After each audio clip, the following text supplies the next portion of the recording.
Not Okay. yet. And then you feel it in your neck, you feel it in your body. And that's not the power of suggestion. So you identify with the pain.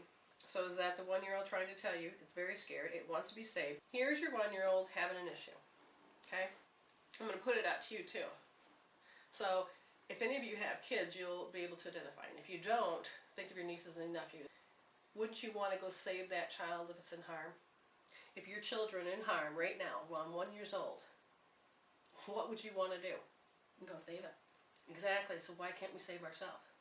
Because we don't see ourselves that way. Or maybe nobody saved me. Were you looking for somebody to save you? Were you able to tell people you need to be saved? Not at No. 1 year old. No. Yeah. And so, yeah, you were looking for wanting to be saved. So one, do you think you can be saved? No. So we need to look at that. Because if she's looking at it in a negative, that's sending a cord to the universe saying, please provide that. And so the universe says, your wish is my command. I'm going to prove to you over and over that nobody can save you. Okay? Here goes the lung again. There goes that energy again. The lung meridian. The lung meridian is about a lot of grief. So her little child there's a lot of grief about not being saved. Yeah.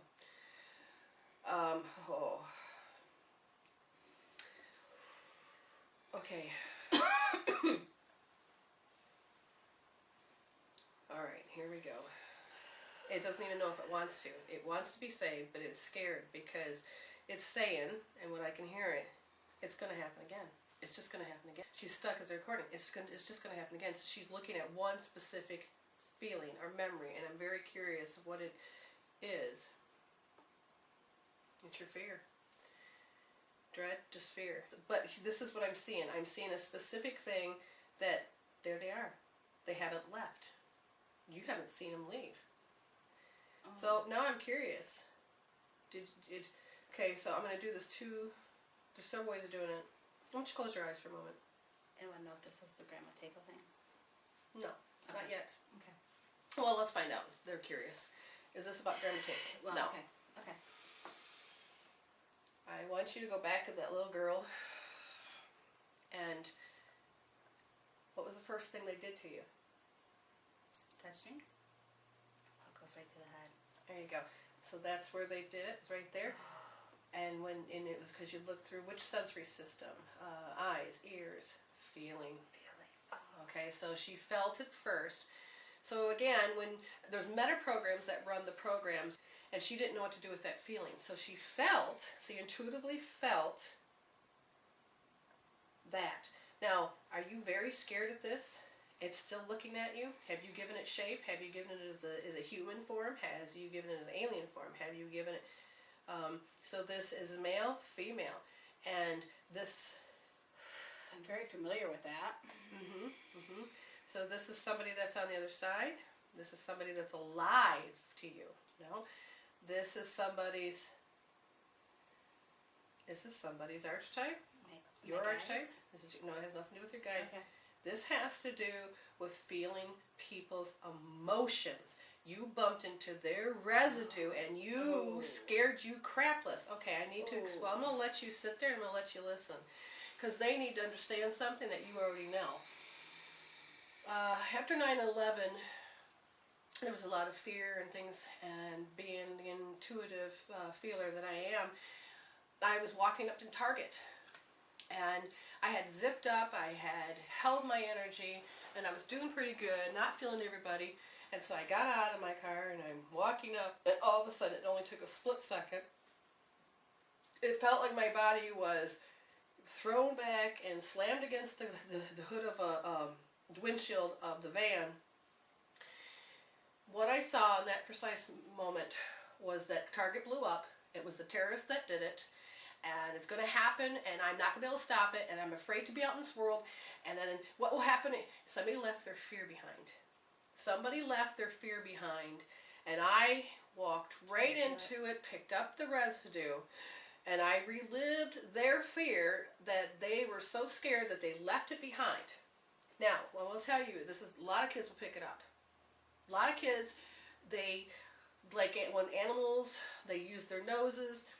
we use all of our senses, one way or the other, to interpret this illusion, this particular world. Okay? And so, of course, I cleaned up the area so that no other person had to go through that again.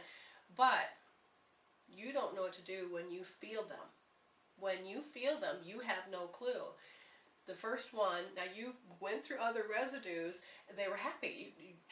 They empowered you. They didn't take from you. But this one you identified with. You go, see, the other ones you probably didn't identify with. I was okay with. Yeah, and even if you did okay, yeah, you're fine.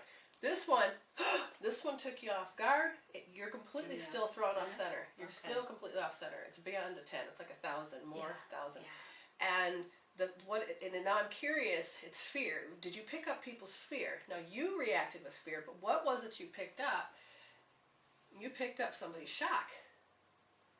Now here's the thing: was it somebody in the family? Your mother's. So there's fear, and it's a shock. What's the shock? The shock was about... I'm pointing to her meridians, if you're wondering. There are points that stand out. The fear of being alone, the lost, the vulnerability. Okay, we're going to pause this real quick because I have to make sure that it's okay since we're talking about somebody else. So just one moment, please. All right, I got a yes from her, and we do respect other people's privacy. So at 1 year old, the residue you picked up was shock. We know that the mother was on her 5th child. You would have been 1 year old, and was she just pregnant or giving birth? Just giving birth. Just giving birth. And this wasn't even your shock, this was her shock. So her hormones are all over the place. And I feel like she thought there was not enough money, there was not enough food, you're all sick at once, what am I supposed to do? Very completely overwhelmed, and this is a lot, not surprising with hormones. But she also had the idea that her husband was going to leave her, and I don't know if her father ever left. Yes, it did.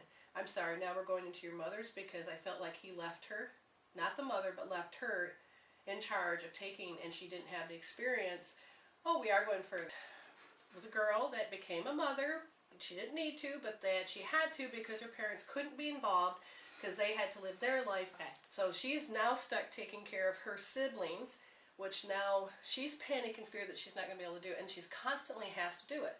So she became a mother, and then the father. And she does not have really the strength to do this because she didn't have her own life. Now she's getting on her 5th kid. Hormones are all over the place. Memories, stories that need to be resolved are kicking in all over the place. The fear I'm feeling is that's why I said father. She's feeling that she's going to die and be destitute, or she's going to be not have any money, have 5 kids, don't know what's going to happen, there's not going to be any money, and you guys are going to have to live on the street. It's her fault, and she feels helpless, and she's completely fearful. And there was a shock. Whatever the shock was, whether he told her, well, we don't have enough money for this kid, or he told her, I'm not going to be there when you deliver. We don't know what the shock could be. Okay? And there's a big shock that she's going to have to be responsible for 5 kids, and I think it's a recalled memory that she had when she was a girl taking care of all those kids, and she needed help, and her parents were not home. And what was she supposed to do? How was she supposed to feed these kids? She is not old enough to go shopping. Right. And she had to solve how to feed these kids and take care of these kids. And so I think there's a part of her that says, there's no way I'm going to be able to, I'm going to have a family, I'm going to have a husband that's there for me. And she convinced herself a lot that he was there, but he was a hard worker, so he wasn't there. Okay? So that's also a part of you that's playing out, that you felt like you were alone. Even though your husband was working, traveling, you still felt like you were the single mother. Single mother, that's what I was looking for. But the shock, I really feel the shock is simply about, she's muddled about what to do, but oh my God, he's going to leave me. Survive. Yeah, he's leaving me, or he'll die, or something's happening. And she's running to the inner timeline, creating all these stories that, oh my God, how am I supposed to survive? How am I supposed to... And I think the shock was there. And then I run that continued story too. Because remember, I thought, as much as my husband travels, wonder if he goes. And then when I'll be stuck, and I'll be here with these kids alone. Yes, and see, this is where it becomes a genetic story.